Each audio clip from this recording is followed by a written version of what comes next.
اس کے بعد آپ نے ایک چٹکی اس میں نمک ڈالنا ہے, ایک چٹکی ڈالنا ہے, اس سے زیادہ نہیں ڈالنا, ٹھیک ہے. اور زردے کا رنگ تقریباً یہ بھی ایک چٹکی ہے, یہ میں نے ڈال دیا, تو کیا مکس.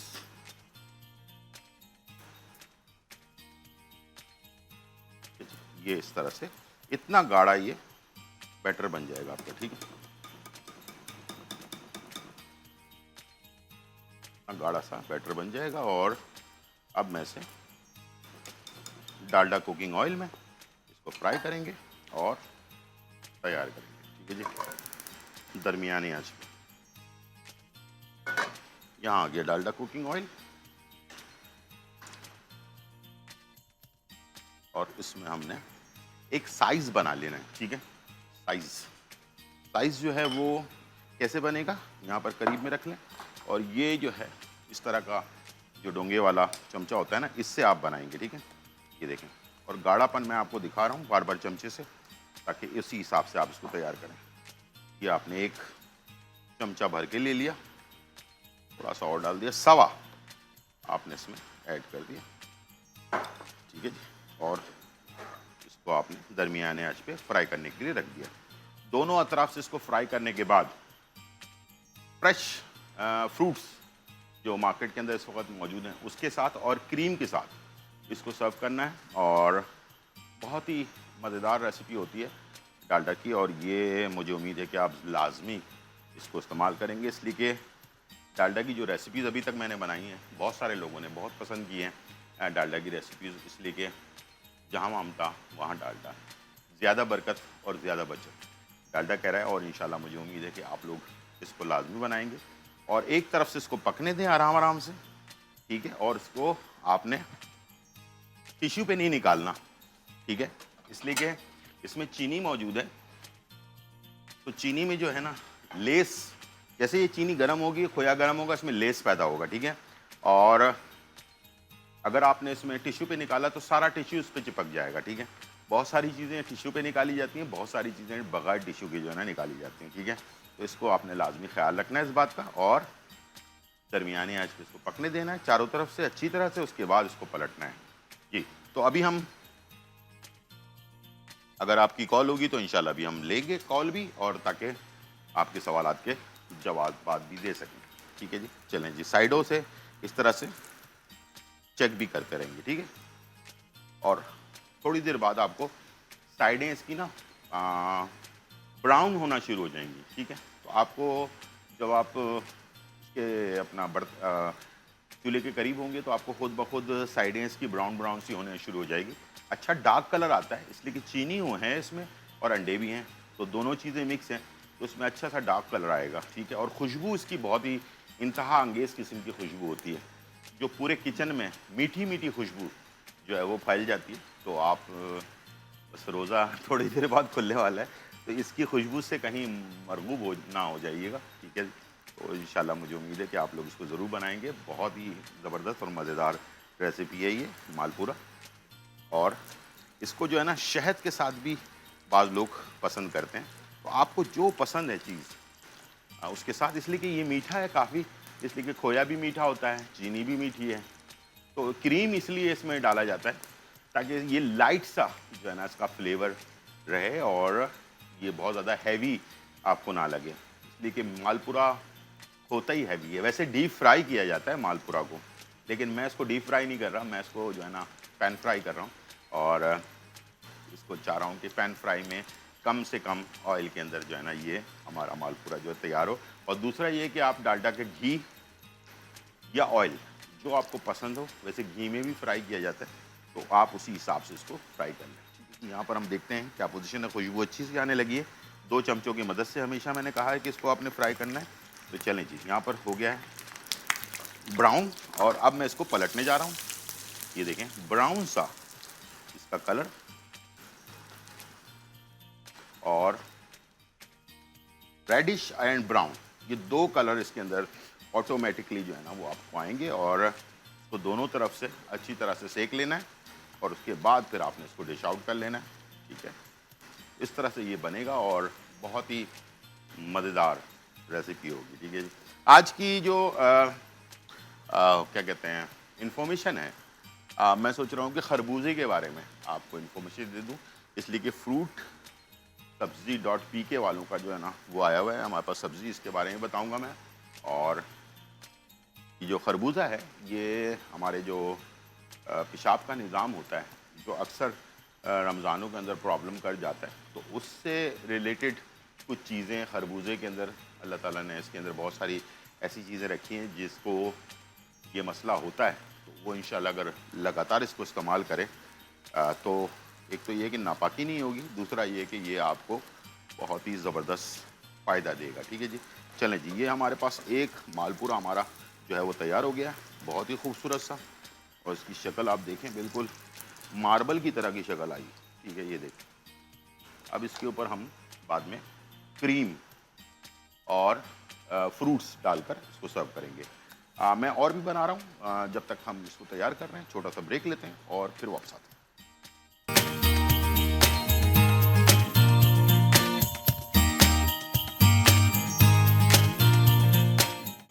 ویلکم بیک ناظرین. اور یہاں جو ہے بہت ہی مزیدار ریسیپیز بن رہی ہیں، اور ساتھ میں جو ہے فروٹ سبزی .pk جس کا میں نے ذکر کیا تھا، تو ان کے سبزی اور فروٹس جو ہیں وہ بہت ہی زبردست صاف ستھرے، بالکل صحت کے عین مطابق جو ہے آپ کے ایک کال پر آپ کے گھر پر پہنچ سکتا ہے. اور اس کے لیے آپ فروٹ سبزی .pk پر جو ہے آپ آن لائن آرڈر کر سکتے ہیں. اس کے علاوہ فروٹ سبزی .pk جو ایپ ہے اس کو ڈاؤن لوڈ کر کے اس سے بھی آپ آرڈر کر سکتے ہیں. تو یہاں ایک معیاری چیز جو ہے نا وہ آپ کو گھر بیٹھے مل رہی ہے. تو ظاہر بات ہے آپ کو سپلائر اگر سپلائی کرتا ہے تو آپ اس کی شکایت بھی کر سکتے ہیں، لیکن ٹھیلے سے لی ہوئی چیز کا پتہ نہیں ہوتا کہ اب وہ آج یہاں ہیں تو کل کہاں ہیں. ٹھیک ہے، تو معیاری سبزی، معیاری جو فروٹس ہیں وہ آپ اپنے گھر پر آرڈر کریں اور انجوائے کریں مزیدار سبزی اور فروٹ کے ساتھ. یہاں پر مالپورا ہمارا تیار ہو چکا ہے. مالپورا بنانے کے بعد میں نے آپ سے کہا تھا کہ اس کے اوپر کریم، ٹھیک ہے، یہ میں نے ایڈ کیا اس طرح سے، اور ایک اور مالپورے کے اوپر اس طرح سے آپ نے ہر مالپورے پہ آپ نے کریم ایڈ کرنا ہے. اچھا، مٹھاس کے ساتھ ذرا کریمی چیز جو ہے نا وہ اچھی بھی لگتی ہے. ٹھیک ہے، تو اس طرح سے آپ نے. اور آج کل ہے سیزن فروٹ کا، بہت سارے سیزن میں فروٹس آئے ہوئے ہیں. تو یہاں پر میرے پاس ہے اسٹرابیری. ٹھیک ہے جی، اسٹرابیری آپ آرڈر کریں اور فروٹ سبزی سے منگوائیں اور مزے کی ریسیپیز جو ہے گھر پہ تیار کریں. ٹھیک ہے، خوب سارے ڈالیں تاکہ صحت بھی اچھی رہے آپ کو اور کھانے کا کھانا بھی آپ کو مل جائے. ٹھیک ہے جی، یہ مالپورے کا ایک نیا اسٹائل جو ہے آپ کو جہاں مامتا وہاں ڈالڈا کی طرف سے جو ہے یہ آپ کے لیے بہترین سی ایک ریسیپی تیار ہے. اور اب ہم آ جاتے ہیں کہ پاستا، ٹرو پاستا ایکسپرٹ اس لیے کہا جاتا ہے کہ یہ لیڈنگ برانڈ ہے پاکستان کا، اور آپ لوگوں کے لیے بہترین 2-in-1 ریسیپیز لے کر آ رہا ہے. 26 سے زیادہ ریسیپیز ہیں ان کی، اور اس کے علاوہ آٹومیٹک اٹالین پلانٹس پہ تیار کردہ ہے، اور آپ کی صحت کے عین مطابق اس کو بنایا جاتا ہے. تو یہاں پر میرے پاس میں نے سوچا کہ 2-in-1 ریسیپیز تو ہیں ہی، لیکن میں جو ہے نا ایک اپنی ریسیپیز بھی روزانہ آپ کو 1-2 دن بعد شیئر کر رہا ہوتا ہوں. جیسے کہ میں نے white sauce stack with pasta جو ہے وہ تیار کیا تھا. اسی طرح سے آج میں کوفتہ وتھ پاستا یا میکرونی جو ہے وہ تیار کرنے جا رہا ہوں. اور کوفتہ میں نے پہلے سے بنا کے رکھا ہوا ہے تاکہ یہ کہ جلدی ہمارا کام ہو جائے. قیمہ لے لیا آپ نے آدھا کلو چکن کا، اور اس کے اندر حسب ضرورت نمک، کالی مرچ، سفید مرچ، تھوڑا سا اگر تیکھا پسند کرتے ہیں تو لال مرچ پاؤڈر بھی آپ ایڈ کر سکتے ہیں. اور اس کے ساتھ ہرا دھنیا، ہری مرچیں وغیرہ ایڈ کر کے ادرک لہسن کے ساتھ اس کو اچھی طرح سے مکس کر لیں. مکس کر کے اس کے کوفتے بنا لیں. بنانے کے بعد اسے آپ یا تو فرائی کر سکتے ہیں یا اسٹیم کر سکتے ہیں. ٹھیک ہے، یا پھر اس کو بوائلڈ بھی کر سکتے ہیں. 3 ٹائپ آپ کے پاس ہے. اگر آپ بہت زیادہ ہیلدی پسند کرتے ہیں تو آپ اس کو بوائل کر لیں. ٹھیک ہے، تو اس سے کیا ہوگا کہ یہ ایک تو راؤنڈ بن جائیں گے، دوسرا یہ کہ اندر تک پک بھی چکے ہوں گے، ڈر نہیں ہوگا کچا رہنے کا. تیسرا یہ کہ یہ جوسی بھی رہیں گے. ٹھیک ہے، اور فرائی کرنے کے بعد جو ہے وہ تھوڑے سے سخت ہو جاتے ہیں کوفتے. تو میرا ہمیشہ سے یہ میں نے اسٹائل جو ہے جاپنیز اور چائنیز لوگوں کے ساتھ جب کام کیا تو ان کے جو بالز بنتے ہیں وہ زیادہ تر اسٹیم یا بوائلڈ ہوتے ہیں. تو اس میں ذرا جوسی پن رہتا ہے.